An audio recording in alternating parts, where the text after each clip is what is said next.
I got a lot of comments. என்னன்னு பாத்தீங்க அப்படின்னா, do we really need DSA? Even cracking a software based company அப்படின்ற question வந்து நிறைய பேர் என்கிட்ட கேக்குறீங்க. My answer is yes. But எவ்வளோ படிக்கணும், என்னென்ன மாதிரி படிக்கணும், ஏன் படிக்கணும் அப்படின்றத ஃபுல்லாத்தையும் நான் அந்த வீடியோ ஃபுல்லாக சொல்ல போகிறேன். So without further ado please get it video. I am Ramya. I am working as sales officer top tech company. நிறைய பேர் வந்து நான் வந்து இப்போ ரீசெண்டாக வந்து DSA டெவலப்மெண்ட் ஒரு வீடியோ போட்டப்போ நான் ப்ராடக்ட் பேஸ் கம்பெனிக்கு DSA வந்து அதிகமாக தேவைன்னு சொன்னப்போ நிறைய பேர் கீழே கேட்டிருந்தீங்க, அக்கா நிஜமா நம்ம சர்வீஸ் பேஸ் கம்பெனிலையுமே வந்து DSA நம்ம கேட்குறாங்களா, DSA இல்லாமல் ஒன்றுமே பண்ண முடியாது அக்கா அப்புறம் நிறைய பேர் கேட்குறீங்க. Okay, first I tell you. Okay, ஏன் அப்படின்னா this is my personal story. என்னோட பர்சனல் இன்டர்வியூ எக்ஸ்பீரியன்ஸ் பற்றி நான் சொல்கிறேன். நான் வந்து இப்போ தான் ரீசெண்டாக ஜாப் ஸ்விட்ச் பண்ணன்றது நிறைய பேருக்கு தெரியும்.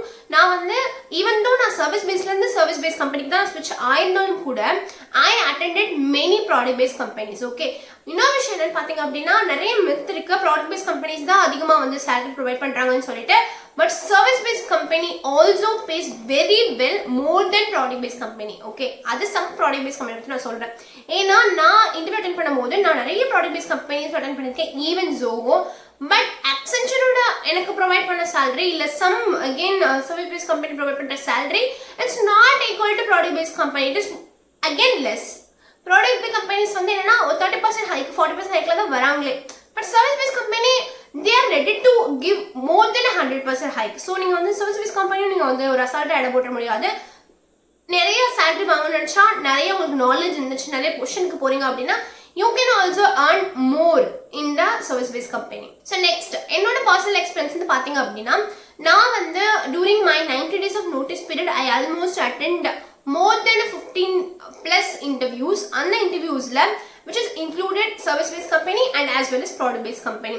இதுல பாத்தீங்க அப்படின்னா product based companyயோட கேக்குற DSA ஓட லெவல் வந்து completely different. Service based companyலயும் DSA கேக்குறாங்க, but it is not like proper DSA. It is more than logical thinking, problem solving. ஓகேவா, அதை பத்தி நான் சொல்றேன். நீங்க வந்து ஒரு ப்ராடக்ட் பேஸ் கம்பெனில போறீங்க அப்படின்னா உங்களோட எப்படி செக் பண்ணுவாங்கன்னு பாத்தீங்க அப்படின்னா உங்களோட DSA லெவல் எப்படி இருக்கு, நீங்க கோட் எப்படி கிளீனா ரைட் பண்றீங்க. ஏன்னா நம்ம கோட் எழுதும் போது வந்து ஒரே ஒரு ஃபங்க்ஷன் வச்சுட்டு உள்ள எல்லாமே போட்டு நம்ம ஒரு ஃபங்க்ஷன் ஒரே ரிட்டர்ன் பண்ணிடுவோம். ஆனா அப்படி எழுதக்கூடாது. நீங்க ஒரு கோட் எழுதுறீங்க அப்படின்னா எத்தனை ஃபங்க்ஷன்ஸ் எழுதுறீங்க, எப்படி டூப்ளிகேட்ஸ் அவாய்ட் பண்றீங்க, எல்லாத்தையுமே வேலிடேட் பண்ணுவாங்க. இது வந்து ப்ராடக்ட் பேஸ் கம்பெனில ரொம்ப நிறைய வேலிடேட் பண்ணுவாங்க. ஈவன் தோ நீங்க அவங்களுக்கு கொடுத்த இன்புட்டுக்கு நீங்க அவுட்புட் ப்ராப்பரா கொடுக்கறது மட்டும் இல்லாம நீங்க எப்படி இதை வேலிடேட் பண்றாங்கன்றதையும் அவங்க செக் பண்ணுவாங்க. இப்போ நீங்க ப்ராடக்ட் பேஸ் கம்பெனில போறீங்க அப்படின்னா டெஃபினட்டா நீங்க டைனமிக் ப்ரோக்ராமிங், அதுக்கப்புறம் கிராஃப்ஸ், ட்ரீஸ் இதெல்லாம் வந்து நீங்க வந்து அதுலயும் ட்ரீஸ்ல BFS DFSல நீங்க வந்து நல்ல good amount of problem solve பண்ணியிருந்தா மட்டும்தான் maximum of the product base கம்பெனியோட இன்டர்வியூஸ் நீங்க அட்டெண்ட் பண்ண முடியும், கிளியர் பண்ண முடியும் ஆக்சுவலி. பட் நீங்க சர்வீஸ் பேஸ் கம்பெனிக்கு போறீங்க அப்படின்னா they won't expect you to solve graph level, tree level problems, but they definitely ask you to solve some level logical programming and problem solving problems.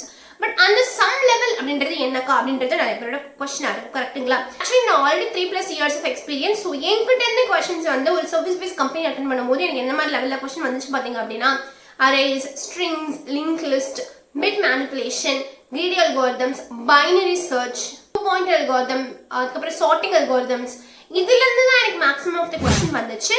And also basic maths இருக்கும் பார்த்தீங்களா, அது எல்லாமே வந்துச்சு. So இந்த மாதிரியான questions வந்து நிறைய string level base பண்ணி தான் பயங்கரமாக கொஸ்டின் வந்துச்சு. நான் என்னென்ன டாபிக் படிக்கலான்றது நான் வந்து ஸ்க்ரீனில் வந்து ஷோ பண்ணுறேன். நீங்கள் இதெல்லாமே கவர் பண்ணீங்க அப்படின்னா maximum of the service base company நீங்கள் ஈஸியாகவே கிளியர் பண்ணிடலாம். But if you really want to crack product base company then you have to attend all the patterns. என்னென்ன பேட்டர்ன்ஸ் இருக்குது, என்னென்ன அல்காரிதம்ஸ் இருக்குது அப்படின்னு சொல்லிட்டு தான் நீங்கள் படிக்கணும். பட் நீங்கள் ஒரு சர்வீஸ் பேஸ் கம்பெனி அட்டென்ட் பண்ணுறது ஐடியாவில் இருக்கீங்க அப்படின்னா மோர் தென் எனஃப். நான் காமிச்ச நீங்கள் பேட்டர்ன் படிச்சிங்கனாவே வந்து மோர் தென் எனஃப். ஏன்னா மேக்ஸிமம் ஆஃப் த கம்பெனிஸ் வந்து இப்படி தான் கேட்குறாங்க. இப்போ உங்களுக்கு வந்து ஒரு சர்வீஸ் பேஸ் கம்பெனியில் DSA எவ்வளோ லெவலில் கேட்குறாங்கன்னு தெரியும். பட் DSA நிஜமாவே கேட்குறாங்களா, எல்லா கம்பெனியும் கேட்டாங்க அப்படின்னா என்ன அட்டென்ட் பண்ண வரைக்கும் நிறைய கம்பெனி DSA கேட்குறாங்க. DSAன்றது நான் சொன்ன மாதிரி logical and problem solving skills தான் கேட்குறாங்க. இந்த 2025ல நீங்கள் சர்வீஸ் பேஸ் கம்பெனி அட்டென்ட் பண்ண போறீங்க அப்படின்னா லாட் ஆஃப் காம்படிஷன்ஸ் ஆல்ரெடி இருக்கு, உங்களோட எக்ஸ்பெக்டேஷன்ஸும் அதிகமாகவே இருக்கும். ஸோ நீங்கள் அதனால வந்து ரொம்ப இன்டெப்த்தாக படிக்காட்டினாலும் நான் சொன்ன டாபிக்ஸை வந்து ஒரு இம்பார்ட்டன்ட் கொஸ்டின் படிச்சு போது ரொம்ப இம்பார்ட்டன்ட். எந்த ரிசோர்ஸஸ் நான் ஃபாலோ பண்ணணும், அடுத்த கொஸ்டின் கண்டிப்பாக அதுவாக தான் இருக்கும். ஸோ நான் எந்த ரிசோர்ஸஸ் சஜஸ்ட் பண்ணுவேன் பார்த்தீங்கன்னா ஸ்ட்ரைவரோட A to Z DSA sheet நான் வந்து சஜஸ்ட் பண்ணுவேன். அதில் வந்து ஒரு கிட்டத்தட்ட 450 மாடியூல்ஸ் இருக்கும், வந்து ஃப்ரீயாகவே இருக்கும், நீங்கள் அதே படிச்சிடலாம். செகண்ட் பார்த்தீங்க அப்படின்னா அப்படி இல்லை அப்படின்னா நீட் கோட் நீங்கள் ட்ரை பண்ணலாம். நீட் கோட்லேயே 250 450 ப்ராப்ளம்ஸ் இருக்கும், 550 ப்ராப்ளம்ஸ் இருக்கும், அதை நீங்கள் சூஸ் பண்ணலாம்.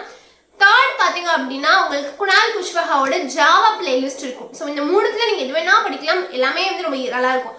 ஸ்ட்ரைவரோடது பார்த்தீங்க அப்படின்னா வந்து லாங்குவேஜ் இண்டிபெண்டன்ட், நீங்கள் எந்த லாங்குவேஜ் வேணால் சொல்லியிருப்பாங்க. NeetCode is completely for Python and Kunal குஷ்வஹாவோட வந்து ஜாவா.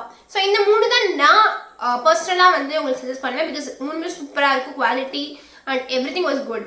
ஸோ இதை நீங்கள் படித்தாவே மேக்ஸிமம் கிளியர் பண்ணிடலாம். பட் எந்த கொஸ்டின்ஸ்லாம் நீங்கள் படிக்கலாம்னு பார்த்தீங்க அப்படின்னா லீட் கோடில் டாப் 150 100 லைக்டு ப்ராப்ளம்ஸ் இருக்கும். இந்த கொஸ்டின்ஸ் நீங்கள் முடிச்சாவே மேக்ஸ் ஆஃப் இன்டர்வியூ நீங்கள் அட்டன் பண்ணிடலாம். I hope this really helps. ஏன்னா நீங்கள் ஒரு சர்வீஸ் பேஸ் கம்பெனி அட்டன் பண்ண போகிறனாலும் நீங்கள் வந்து ஓரளவுக்கு DSA வந்து ப்ரிப்பேர் பண்ணி வச்சுக்கிறது ரொம்ப ரொம்ப இம்பார்ட்டன்ட். ஸோ இந்த மாதிரி மோர் யூஸ் வீடியோக்கு டெக் வித் ரம்யா கண்டிப்பாக ஃபாலோ பண்ணுங்க. Until then bye by.